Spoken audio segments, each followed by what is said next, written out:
Hello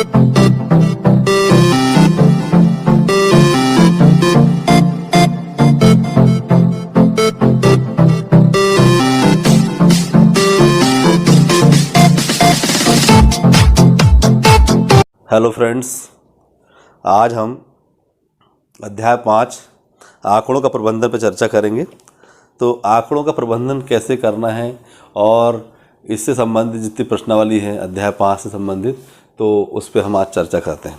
ठीक, तो अध्याय 5 आंकड़ों का प्रबंधन। तो आंकड़े क्या होते हैं? जो भी हम घटना या जो भी परिस्थिति उसका जब हम एनालिसिस करते हैं तो उसमें कुछ आंकड़े इकट्ठा होते हैं।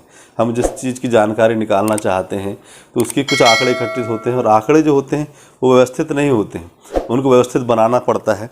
और व्यवस्थित बनाने के बाद उनको अपन व्यक्त करते हैं व्यवस्थित ढंग से, सूचीबद्ध बना के कि भाई कौन से चीज़ अधिक है, कौन सी कम है।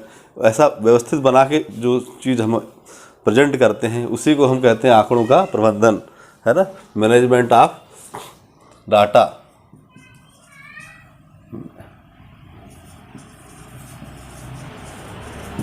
मैनेजमेंट ऑफ डाटा, ठीक है। तो यही हमको इस अध्याय में करना है। तो जो हम बहुत सारी चीज़ों घटनाएं होती हैं उनमें से हम आंकड़े इकट्ठा करते हैं। क्या करते हैं? आंकड़े इकट्ठा करते हैं हम, है ना। आंकड़े इकट्ठा करें, और आंकड़े जब इकट्ठा हो जाते हैं तो उससे हम एक सूची बनाते हैं, एक तालिका बनाते हैं। एक हम तालिका बनाते हैं। क्या बनाते हैं? तालिका। और तालिका जब बन जाती है तो तालिका को हम ग्राफ में प्रकट करते हैं, उसे हम कहते हैं आलेख, है ना। आलेख, ग्राफ में हम प्रकट करते हैं। इसे इंग्लिश में ग्राफ कहते हैं, ग्राफ। तो हम इसे ग्राफ में प्रकट करते हैं। आपको आंकड़े इकट्ठा करते हैं, आंकड़े के आधार पर हम एक तालिका बनाते हैं, और तालिका को हम एक ग्राफ में प्रकट करते हैं। और ग्राफ जो होता है वो कई प्रकार से बन सकता है। ग्राफ होता है, दंड आलेख होता है, दंड आलेख। इस पे हम प्रश्नावली 5.1 पे चर्चा करेंगे, दंड आलेख पे, है ना। और जो है वृत्त आलेख हुआ, या पाई आलेख हुआ, है ना। इस पे हम चर्चा करते हैं तो प्रश्नावली 5.2 पे हो जाता है। ठीक है, इस तरह से हमें चर्चा करना है आलेख। और इस आलेख के आधार पे, इनके आधार पे कुछ प्रश्न होते हैं। क्या होते हैं? प्रश्न दिए रहते हैं। तो उन प्रश्नों को हमको हल करना रहता है। परीक्षा में कभी कभी क्या होता है कि हमारे पास तालिका बनी हुई होती है और आलेख बने हुए होते हैं। तो आलेख बने हुए हैं तो सीधे सीधे प्रश्न पूछे जाएंगे। आलेख के आधार पर हम सीधे सीधे क्या करेंगे? प्रश्न पूछते हैं। प्रश्न पूछना, आलेख के आधार पर सीधे सीधे प्रश्न पूछते हैं। प्रश्न ऐसे दिए हुए थे।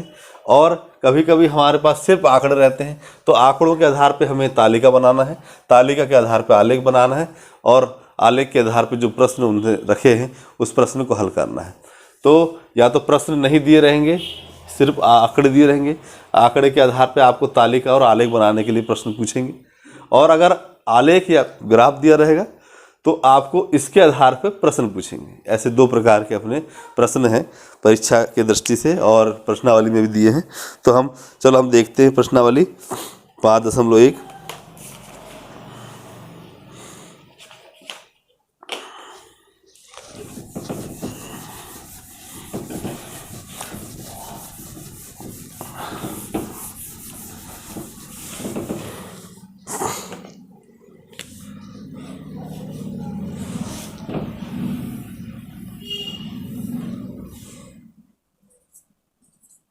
प्रश्नावली 5.1 इस पे चर्चा करते हैं अपन।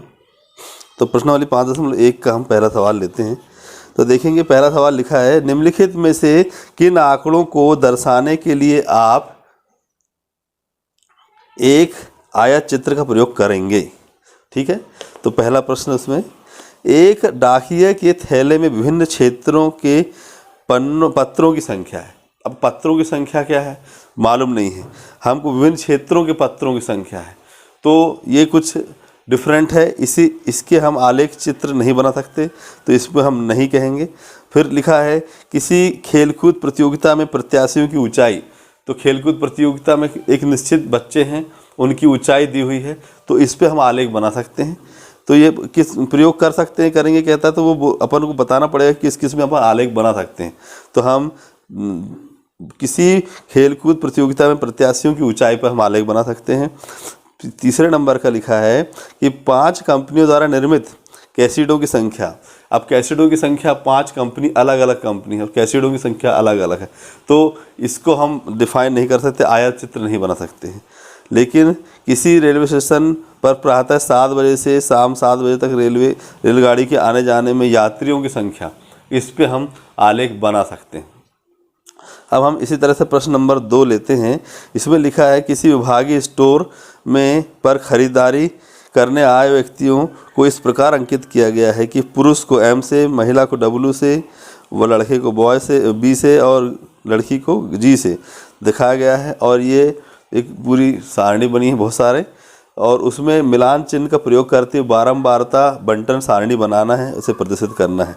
ठीक है, तो हम आपको बारंबारता के बारे में बता देते हैं कि बारंबारता क्या होती है। बारंबारता इसको इंग्लिश में फ्रीक्वेंसी कहते हैं, फ्रीक्वेंसी कहते हैं, है ना।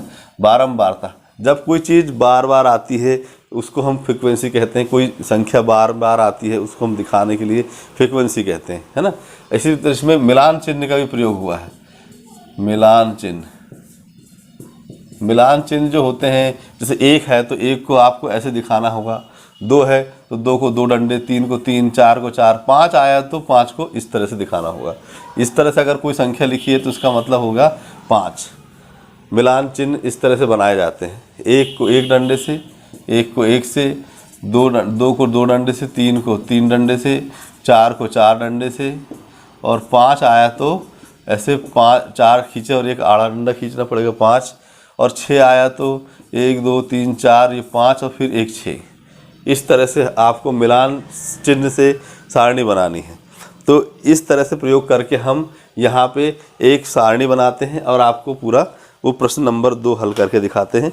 तो देखें, तो प्रश्न नंबर 2 में मैं सीधे सीधे यहाँ पे पूरा प्रश्न नहीं लिख रहा हूँ,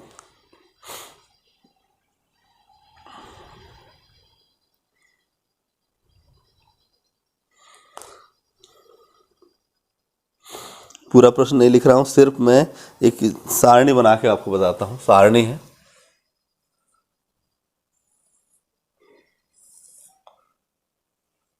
ये सारणी बनाए, सारणी में कॉलम बनाए, इसमें पुरुष, महिला, लड़का, लड़की लिखे हुए हैं। तो यहाँ पे हम क्या करेंगे, ये लिखा है व्यक्ति कौन से हैं, खरीदी करने आए व्यक्ति, तो व्यक्ति लिख लेते हैं। यहाँ कौन आए हैं, पुरुष आए हैं, पुरुष को कैसे दिखाए हैं, पुरुष को M से दिखा रहे हैं।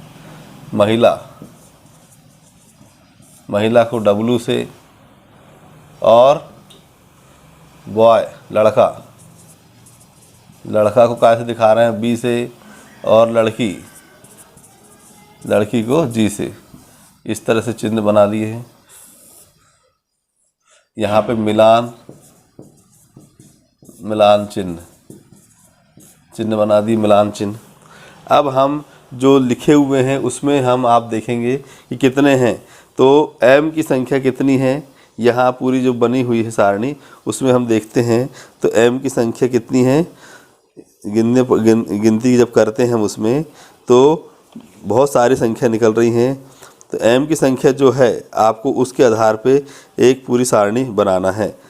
तो M की संख्या है यहाँ पे 15, जो गिने हमने यहाँ पे लिख देता हूँ, यहाँ पे लिख देते संख्या लिख देते हैं अपन। एक और कॉलम खींच लेते हैं। संख्या हमारे पास M की संख्या कितनी मिली, 15। तो जो 15 मिली है तो 15 को कैसे दिखाएंगे, तो 1 2 3 4 ये 5 हो गया। फिर 1 2 3 4 ये 5 हो गया, 10 हो गए। फिर 1 2 3 4 और ये 5, ये हो गया 15। तो 15 को आप ऐसे दिखाएंगे। फिर हम महिला की संख्या काउंट करते हैं, तो महिला की संख्या हमको 28 मिल रही है। कितनी मिल रही है यहाँ पे? 28। तो 28 को हम मिलान चिन्ह में कैसे दिखाएंगे? 1 2 3 4 और ये 5।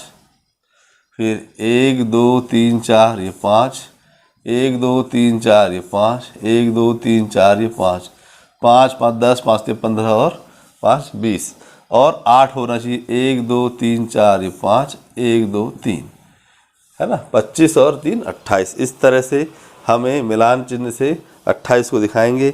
फिर आप देखते हैं कि लड़कों की संख्या वहाँ पे कितनी है, गिनने पे हमें 5 प्राप्त होती है, तो यहाँ 5 लिखेंगे और 5 को 1 2 3 4 और ये 5 ऐसे दिखाएंगे। और लड़की की संख्या उनने क्या 12 दिख रही है, 12, तो ये 12 लिखे। 12 को कैसे दिखाएंगे? 1 2 3 4 ये 5, 1 2 3 4 ये 5 और 1 2। इस तरह से मिलान सारणी बनती है। इस तरह से हमारी पूरी सारणी बन जाती है। ये हो गए मिलान चिन्ह और ये संख्या हो गई, संख्या हो गई ये। अब आपको इसमें प्रश्न में बोलता है कि भाई इस आधार पे हमें एक दंड आलेख खींचना है। तो दंड आलेख कैसे खींचेंगे? तो दंड आलेख के लिए हम यहाँ पे बनाते हैं। आप दंड आलेख देखें आप, जी हो गया, यहाँ 0 लिख दिए। अब ये संख्या, ये जो चीज़ें हैं इसे हम नीचे दिखा देते हैं।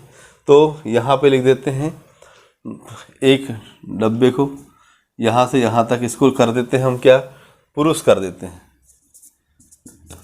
पुरुष। फिर इसके बाद महिला, फिर लड़का, फिर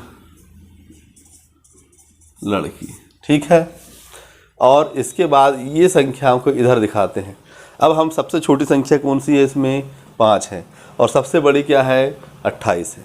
तो 5 के पेयर में हम लिख सकते हैं। तो इसे हम कहेंगे 5 10 15 20 25 और ये 30 के अंदर पूरी चीज़ आ जाती है, ठीक है। तो हम पुरुष में देखते हैं, पुरुष का डब्बा कहाँ तक जाएगा? पुरुष बोल रहा है 15 तक। तो यहाँ से ये और इस तरह से यहाँ हम लिख देते हैं 15, ठीक। अब महिला का कहाँ तक जाएगा? तो महिला का 28 तक जाएगा। तो 28 मतलब यहाँ कहीं आएगा। तो ये इस लाइन को यहाँ तक मिला दें, यहाँ लिख दिया 28, ठीक। अब लड़का बोलता है 5 तक जाएगा। तो लड़के का यहाँ लाइन 5 तक मिला दी, इसमें यहाँ 5 लिख दिए। लड़की 12 तक जाएंगे, तो यहाँ कहीं जाएगा 12 तक। तो इसको यहाँ ऐसे, यहाँ 12 लिख दो। तो इस तरह से हमें दंड आलेख बनाना है ना। यहाँ लिख सकते हैं अपन संख्या, और इसको ऐसा लिख सकते हैं। यहाँ पे व्यक्ति, इसको ऐसे तीर से दिखा रहे हैं, ठीक। तो इस तरह से हमें दंड आलेख बनाना है। इसी तरह से हमारे पास बहुत सारे सवाल दिए हुए हैं, आपको सभी सवालों को हल करना है। और हम एक सवाल देखते हैं, इसमें 5वें नंबर का सवाल, ठीक है। मैं इसे मिटाता हूँ, आपको समझ में आ गया होगा। कहीं कोई भी समस्या हो तो बिल्कुल बताएं आप लोग। और यह मिलान चिन्ह ये इस तरह से ही बनाते हैं, आप मिलान चिन्ह में ज़रा सा भी कन्फ्यूज ना हो।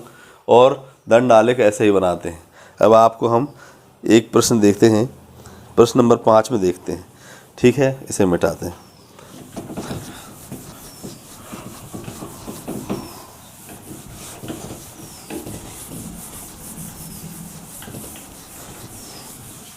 प्रश्न नंबर 5, एक आलेख बना हुआ है, देखें।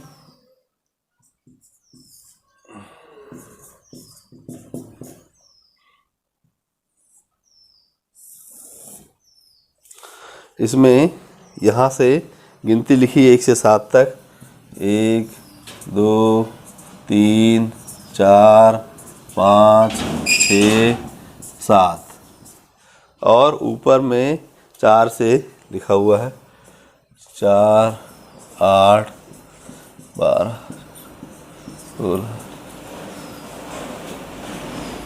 16 फिर 20, फिर 24, कहाँ तक गया है ये, 32 तक गया है, 28,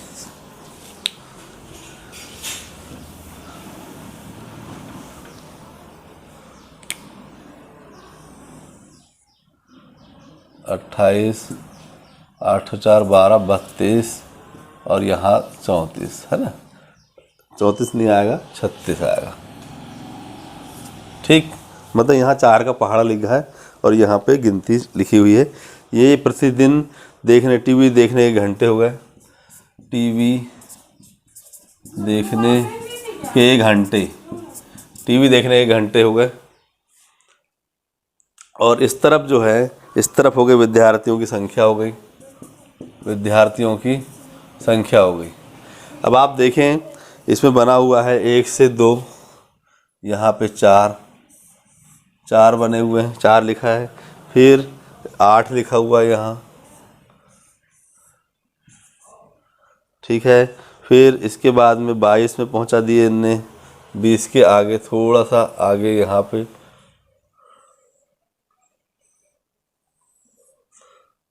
22 लिखा है। उसके बाद में फिर 32 में पहुँच गए हैं,